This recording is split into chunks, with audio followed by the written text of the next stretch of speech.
4 things. Number 1, this debate is a principled one, assessing the value of intentional art in public spaces. We think this art is one which has an explicitly controversial message that's designed to inflict harm onto a specific community. Secondly, what are the characteristics of offensive art? We outline 3 main things. A, it's when the underlying message of this art intentionally attacks the lived experiences of individuals.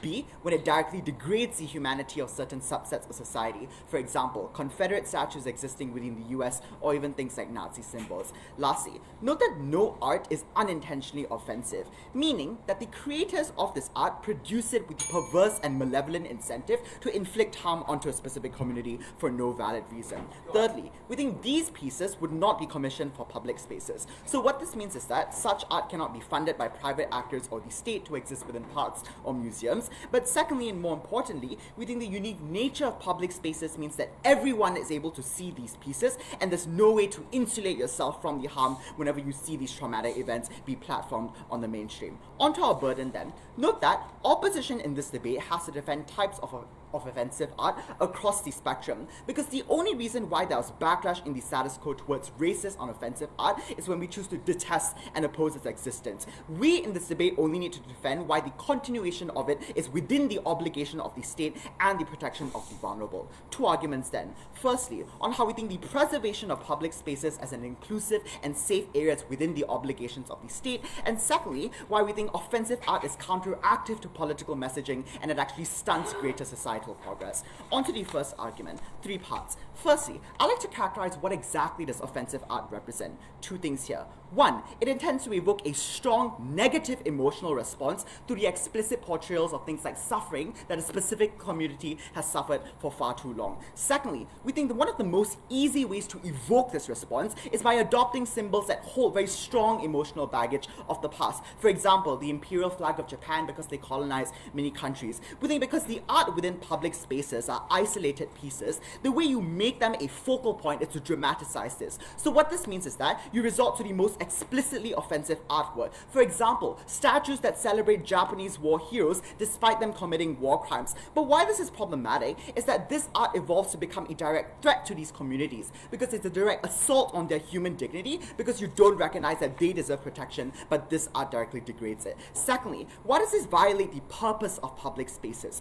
Note that this art is one which directly harms individuals and denies them the ability to live freely without comfort. We outline 3 purposes of public spaces that go away on their side. 1, public spaces are meant to create an environment of comfort where you can exist freely without any sort of discrimination whatsoever, but offensive art uniquely destroys it because you're portraying the suffering of this community without their consent in the worst ways possible. But secondly, public spaces also act as a platform for social cohesion where individuals, regardless of their background, can reside together without any resentment towards one another. But on the side of opposition, when these symbols exist everywhere, they are virtually inescapable. I see the statue of my oppressor every day on the way to school. I can't go to a park without me having to confront my trauma despite me just wanting to rest after a day of work. We think society on their side uniquely becomes far more polarized, because when the state sanctions its oppression, when you allow this art to be commissioned on their side, I don't feel safe or protected by my state because they don't recognize my legitimate suffering. But thirdly, and we think this is the worst harm, you re-traumatize victims on their side. Note that most victims in the status quo have still yet to move on from their past trauma. The fact that their ancestors died for nothing, and on their side they would still live in a climate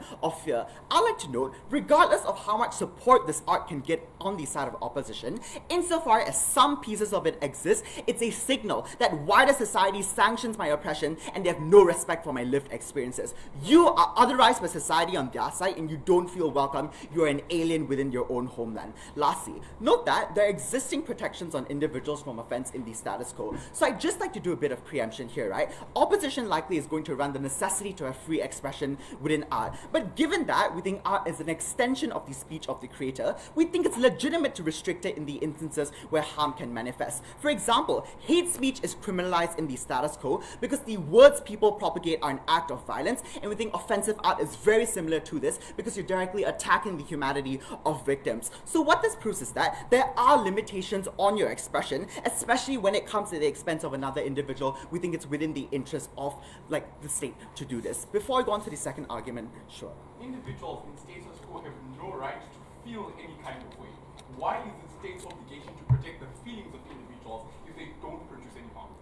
Because feelings are literally what affects your perception of life. If you have to confront your trauma on a daily basis, if you don't feel safe within your own government, that is where tangible harms can manifest when you resort to other ways to protect yourself. And this leads me nicely to my second argument, why offensive art is counteractive to political messaging and it actually stunts greater societal progress. 3 parts. 1. Note that offensive art inherently incites irrational responses. So what this is that independent of whether or not this art can provide a positive political message, the perception of this art is that it's designed to attack different groups. It does not care about my well-being and I need to fight back against this. So we would argue that this form of antagonization is actually counterproductive to any potential benefits OP want to push in this debate. 2 structural reasons. 1, the shock due to offense means that individuals already resent this artwork. So you don't have any incentive to actually do things like conduct more independent research to educate yourself about what is the true message of this art piece because you already feel offended. But secondly, and more importantly, when your humanity is degraded, you resort to retaliation to protect your identity when your fight or flight instincts kick in. To illustrate, when the French comic house Charlie Hebdo published a piece that depicted the Prophet Muhammad engaging in illicit reactions with a young girl, Muslims who were offended literally rioted the shop and blew it up. These are tangible harms that can manifest when we have such art exist, and imagine the extent of harm that could propagate on their side when this exists in the mainstream for everyone to see. Secondly, why does this actually corrupt any political discourse you get on their side? Precisely for any reasons opposition may outline that this piece is shocking, individuals aren't going to enter into discussions to begin with a sound mind, because this art is intentionally anger-driven and it evokes rage within individuals because their identity is being infringed on and they have nothing to do about it. What this means is that secondly, they resort to ad hominem attacks on the creators of this art because the focal point of any discussion on their side devolves to be fixated on the artist as opposed to the intended message of the art, and there are no productive discussions on their side because they eventually get corrupted. Lastly, how does this actually harm the advocacy of social movements? Note that the biggest stereotype that minority social movements have to deal with in the status quo is that they're rage-filled and irrational. But this directly feeds into the stereotype on their side when the art is going to encapsulate these messages. When society perceives these movements to be more volatile, we think there's less of an incentive to fund them and support them. Here's the comparative. There's an organic trend towards social movements pushing for more messages of universal human suffering. For example, all of us deserve equity, and we think that societal awareness of these issues only exists at an all-time high on our side. For the protection of individuals who deserve a safe space to live in, you have to side with the problem.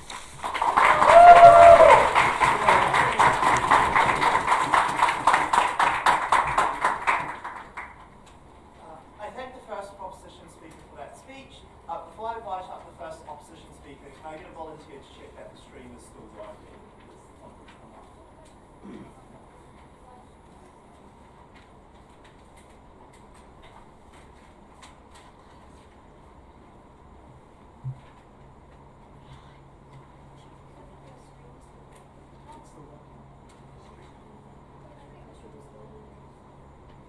I welcome up the first opposition speaker.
Right, confirming again, everyone can hear me if I speak like this.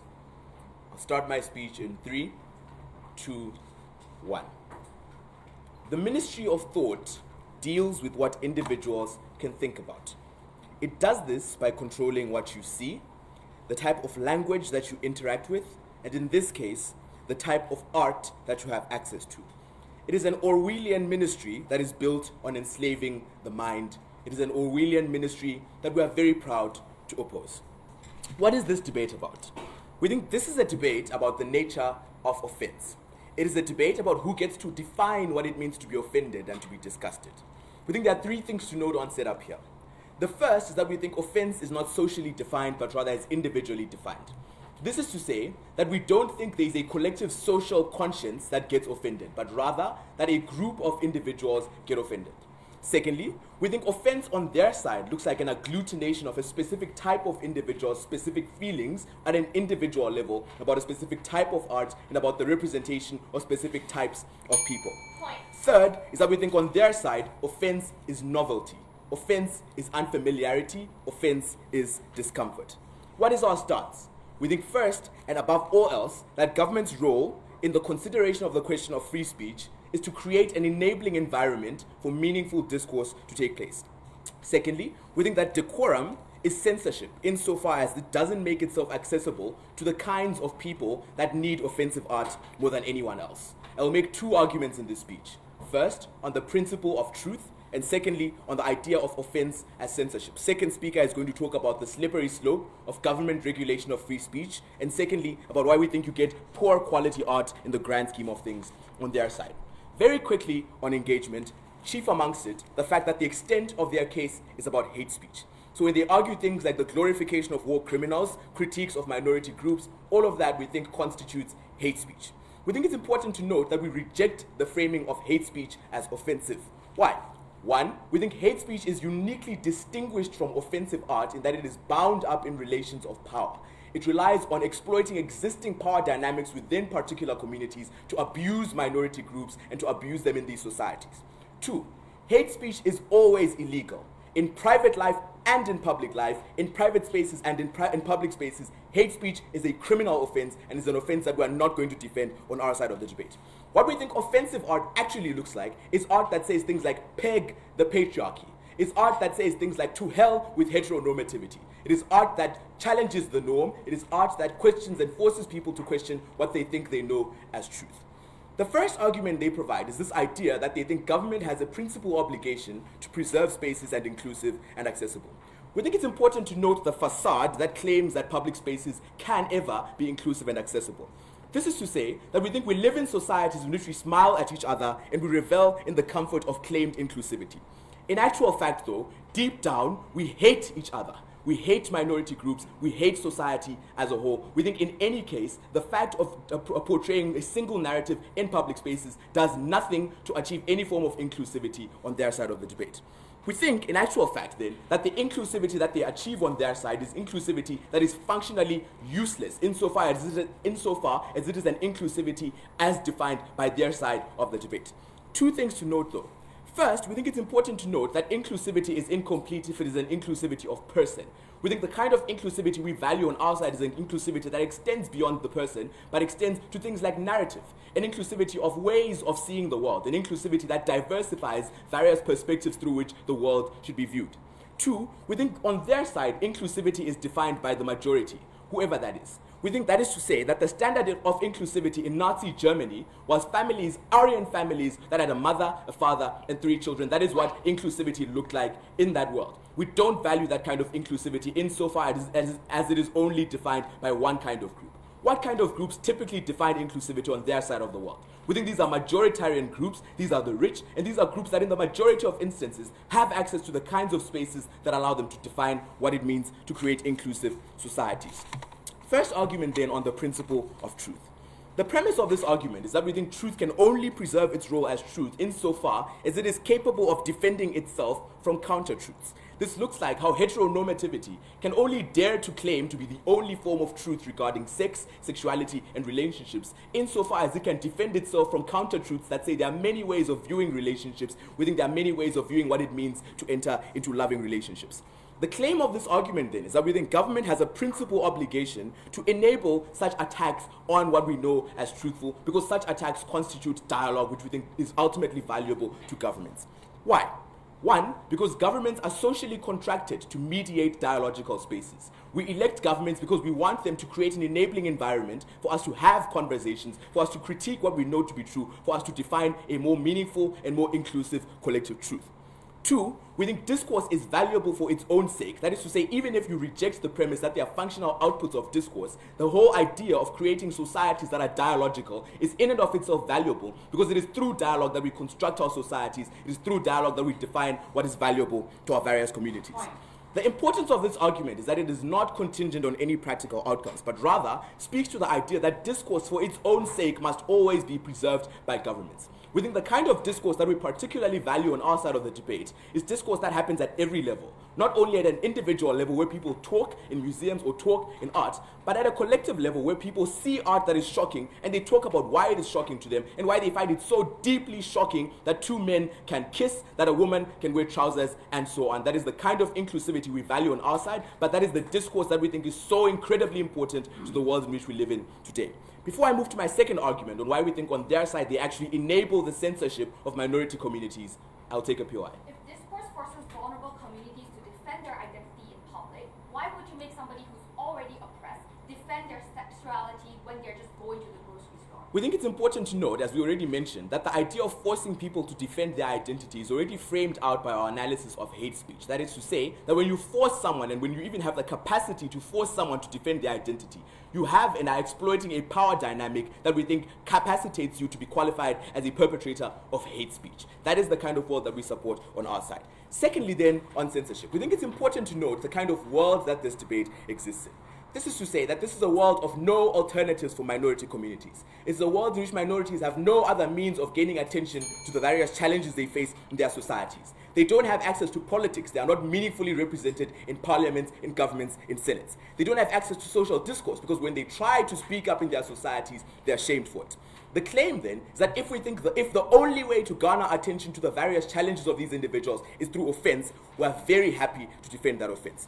Why? Because we think in the spaces where these people exist, any form of attention is a matter of life and death. This looks like how graffiti about how gay men were dying of HIV and AIDS in the United States in 1970 was in and of itself viewed as offensive in that it forced people to contend with the reality of HIV and AIDS, but also contend with the reality of gay people and their existence in the state, in this particular country.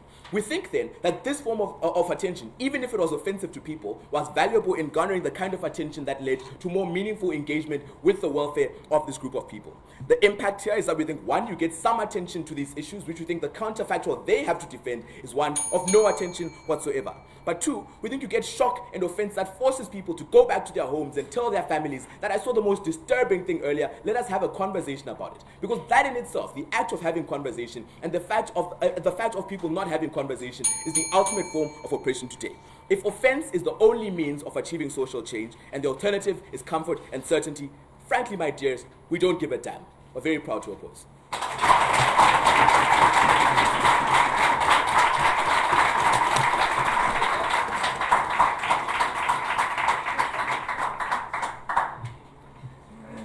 I thank the first opposition speaker for that speech, and now invite up the second proposition speaker.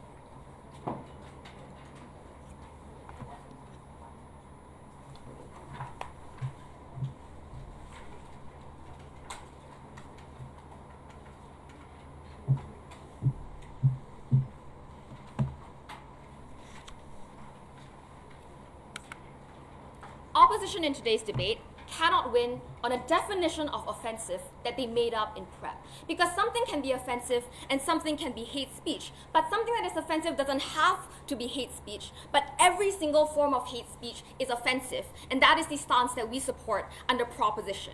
I'm going to talk about two issues in this debate, but before that, dealing with the context from opposition in two ways. One, offense is individually defined and unfamiliar, but that is not hate speech. Again, that is contradictory. If we take a look at the kinds of definition they push from first, offensiveness is something that directly attacks your individuality, something that directly attacks your identity.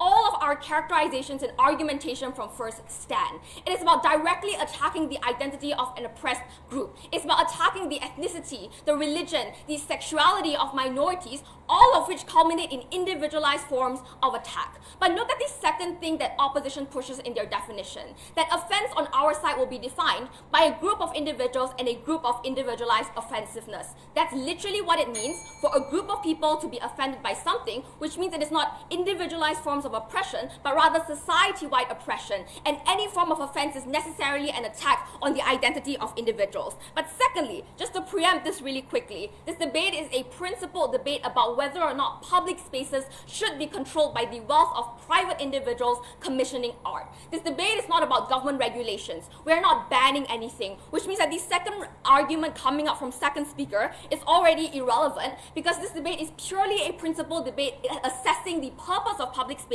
and what they have for populations, not whether or not governments get involved. Two issues then in this speech. Firstly, I'm going to talk about the purpose of public spaces and the obligation of states, because we would note that all of our argumentation from first stands insofar there is no real response other than framing out hate speech as not being offensive. If definitionally hate speech is offensive and therefore is offensive art, then power asymmetries make no difference insofar as somebody in a position of power can also make art that oppresses somebody else. Opposition in this debate wanted to only debate in the context where people who are oppressed made art, but they failed to recognize that empowering speech meant empowering all individuals, not just the ones that they wanted to defend. Firstly, I'm going to talk about discourse in politics, because their discourse is premised upon women, for instance, going to the grocery store defending themselves. They say this is not relevant to this debate, but it very much is. When they say peg the patriarchy, it means that a woman on the way to the grocery store needs to defend that kind of narratives against all the men asking her what this art means. Why do you support it? Do you support it or not? What this means is opposition is bringing politics into a space that is apolitical, uniquely apolitical for the most vulnerable individuals to live a life that they can be protected. They say power asymmetry is not part of this debate, but all of their benefits on alleviating minorities are contingent on challenging all of those power asymmetries that exist, which means that if you enter a public space, you need to tell the patriarchy that this is not something I stand for. But not all women want to be activists. Not all oppressed individuals want to fight for their identity. They just want to go to the grocery store, but opposition forces all of them in their defense of truth that individuals don't even want and have other avenues of accessing, which I will talk about more in my issues. Secondly, opposition says states don't protect the feelings of people. Every experience I live through is a feeling. Our case is about the nuance of what the feeling represents. We told you that the preservation of oppressive symbols of the past is an implicit affirmation of the past administration's policies and discriminations. It looks like the post-Nazi government enshrining, if they enshrine the swastika, it would be saying that all of these oppressive views have room in our modern society. Eradicating the symbols of oppression of the past is the way to move forward. And if opposition says it's just about feelings, then it's not about feelings. It is about enshrining a society that doesn't respect you. It is about affirming the kinds of views that exist. If it is true that art has no meaning, then this debate does not exist. The debate must presume that art has some form of power, and that is why the power is worse leveraged off of the most vulnerable individuals. But secondly, the feeling of safety is necessary then for political participation and self-actualization. So even if we don't buy our case about this being a principled right, individuals need to feel safe in order to go out into public, and that is what we defend. But lastly, people will feel what they feel. Our case was about the consequence of such feeling. We told you two things. Firstly, that this poisons the political climate and makes all of the attacks ad hominem attacks. So if they are talking about political discourse, you worsen political discourse insofar art is not about constructive feedback. It's about making the most shocking, visceral, sensationalized piece of art that really doesn't say anything at all. But secondly, we think in fact makes things far worse insofar as that irrationality forces people to react in ways that are irrational. Opposition cannot fiat that people are going to respond in a positive way, and we're going to outline why there are positive trends towards inclusion.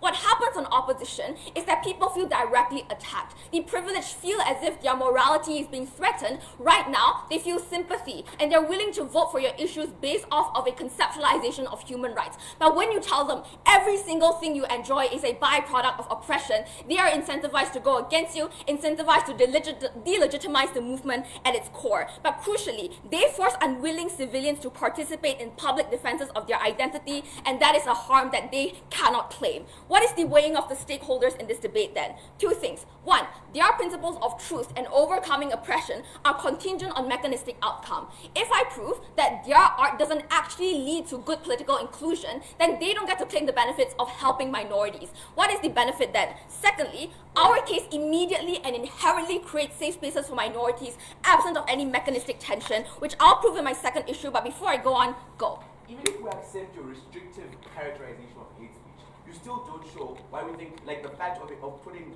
hate speech in the public eye allows people to mock and shame it and criticize it, which overall leads to better societies for everyone. Okay, let's look at this here. What is really restrictive? Opposition says a restrictive characterization is what we said, which is everything that people are offended by is offensive. Opposition characterization is really the one that is restrictive when they say only a specific form of speech from a specific group of individuals can be characterized in this debate. But secondly, the concept of contradiction and arguments have already existed in our arguments from first, which is that any criticism will engage in a way that is irrational and engage in more violence. So with any kinds of political discussions on opposition, they only create more counterproductive discussions in two ways. One, it is because with the globalized conceptualization of human rights, there is already moderation, that the Black Lives Matter movement was the key voting issue in the American elections. It means that what you have to do now is reach a moderate ground, not continue to antagonize people who are already on your side. This is important because critical mass is now important, not forcing people to believe in your issues when these are issues that are already visceral and relevant. But lastly, the third substantive on how opposition erodes the fragile peace in states with racial tensions,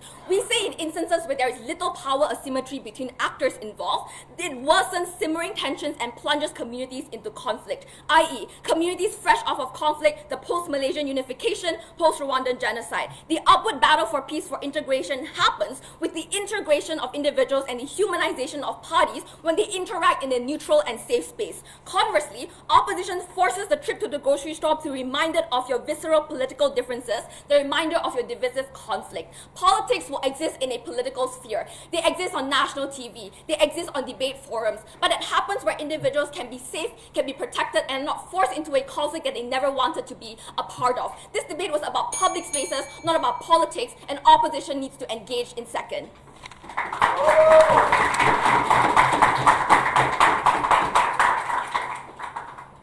I thank the second proposition speaker for that speech. Now I'd like to welcome up the second opposition.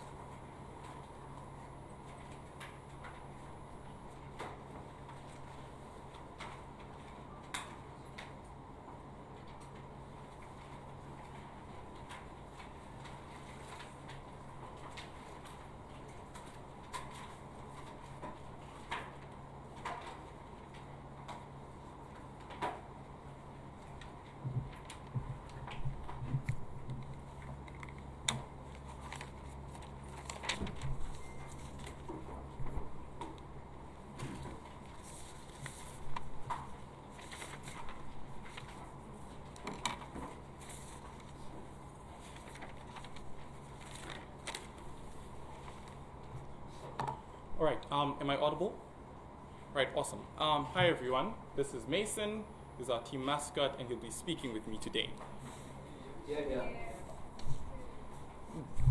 Okay, so I'll start my speech in 3, 2, 1. They tell you that your history is offensive. that pictures of your forebears in shackles as a protest against what the current state of affairs still looks like is offensive to them, and they don't want it to be seen or to be shown in public spaces. That is a characterization that we reject. That is something that we are not willing to stand for. There's three things that I'm going to talk about in this speech. Firstly, opposition strategic flaws and why they can't win on their characterization of the debate. Secondly, the key clashes that happen in the first three speeches. And then finally, I'm going to give you an extension on why we think they directly entrench ideals of government and further power dynamics. Firstly, let's talk about their characterization of public spaces and the purpose of public spaces. They tell you that public spaces are spaces that are communally owned, spaces where every single individual should feel safe and we can hold hands together and sing kumbaya and be happy with our lives. There's a few key problems with this. We think, panel, the nature of the state of affairs within society is one in which individuals are unhappy with each other, one in which so many individuals have tensions and so many problems with them. We think the purpose of public spaces in themselves is a capacity to interact in those interact in those form of tensions and to directly solve the conflicts that exist.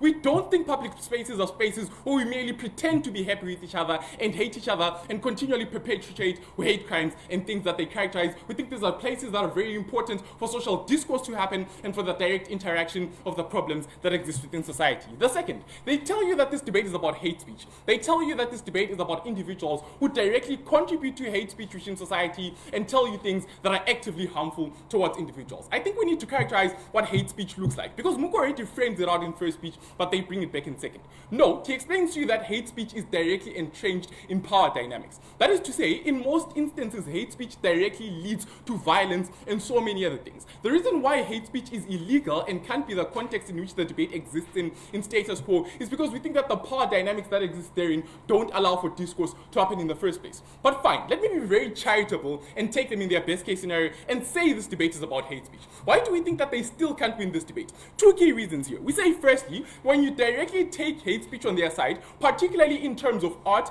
and make it illegal and say individuals cannot be commissioned to do this type of art, you do a few things within that society. One, we still think the people who are going to perpetrate that type of hate speech and that hateful conversation are individuals who still exist within these societies. They still hold that hate for those individuals, and they still have active incentives to want to harm those individuals. What does it mean when they can't let it out into public spaces and you have discourse about it? We think the likely outcome is those individuals take up active means of wanting to harm the minorities that they talk about. But secondly, I think we need to note then what happens in our world. We think in our world, when you have that conversation about those hate speeches, we think you allow for individuals within societies to ridicule people. We think if you were to walk in this debate room right now wearing a Nazi symbol, the intention within everyone in this room is to say this person is ridiculous and we don't take them seriously because you share such hateful sentiments. On their side, when they tell you that it's illegal to even show these things in the first place, what's likely to happen is if you still have the courage to do that, you become a way more dangerous person and you entrench even more fear on their side because you're someone who is willing to go to illegal means just to show individuals that you hate them. We think that the hateful power dynamics are even way worse on their side. But that's just being charitable. We don't think that this debate can be characterized underneath hate speech and what hate speech looks like. Let's talk about minorities here, right? They tell you a few things here. They tell you that minorities in status quo are directly entrenched in questions of power relations and that they can't interact because everywhere they go, they are consistently attacked for their identities. Panel, I want you to note the history in which art has been used and the purpose of art in itself. We think it's important to note two key things about things such as rhetoric and things such as decorum and the idea of individuals being like politically correct. We think in status quo, political correctness in itself is described by the bourgeoisie. That is to say, individuals who have an access to rhetoric and defining what political correctness looks like. These are individuals who are at the upper echelons of society. In most instances, those are the very same individuals who tell you what do we describe as political correctness, what do we describe as offensive, and what do we describe as inherently being hateful towards the rest of society. What does this mean on their side? It means any attempt by minorities to have any form of discourse is likely to be characterized as offensive and is likely to be restricted and removed from those societies. This is important for a couple of reasons. Because best case, they tell you that some hateful individuals within the societies are going to paint a few murals about black people and tell you that this is what's wrong with them. We think there's a few key things that they don't understand. The history of art in itself has been one that has been actively used by minorities to call out things within society. We think at the height of racist America was the idea that a black person and a white person could not be in a relationship with each other. If you painted a picture of that in a public space, that would count as offensive and that would be something that would not be commissioned on their side. We think minorities have a history of using art in protest, a history of using art as a means to make sure that they are heard and that they are understood within the societies. That is something that they do not engage with. But before I continue, yes. The debate has to engage in a multiplicity of contexts. The Nazi symbol is only ridiculed because post-war Germany banned it. So if speech is such a normative force, why should you not regulate against its worst instances? Okay, panel, let's talk about the worst instances of speech here that they want to characterize within society. I think firstly, I already explained to you that what is characterized as the worst instances of speech in most societies is what minorities believe in. Because they are considered as individuals who are outcasts within societies. People who don't share the collective view of whatever the broader society thinks is correct. What this means is on their best case scenario, those are the people that they extradite, those are the people that are excluded from participating in the conversation. The next key thing then that I think is important to recognize within this debate is an argumentation. They tell you that on their side, on our side, individuals are not going to be able to go to places like the grocery store, they can't interact with society, and that's inherently bad. I want you to note, they don't solve the structural tensions that exist within society. Why is this true? Because at best, they create echo chambers of hateful individuals who can't have that conversation in the first place. When you create these echo chambers, we think they grow in themselves and they become more hateful and more likely to actually perpetuate violence and things of the sort. Why do we think you're more likely to have conversation on our side? Because their best response to our claim here is that people are going to be so angry when you put up these offensive things and people are going to fight about it. We don't think that's true for a couple of reasons. Firstly, we think that the nature of art in itself is one that encourages discourse. We think people for far too long and historically have sat down and spoken about art and its implications within society. But fine, let's say we bite the harm that art is likely to cause harm within society and people are willing to fight about it to that extent.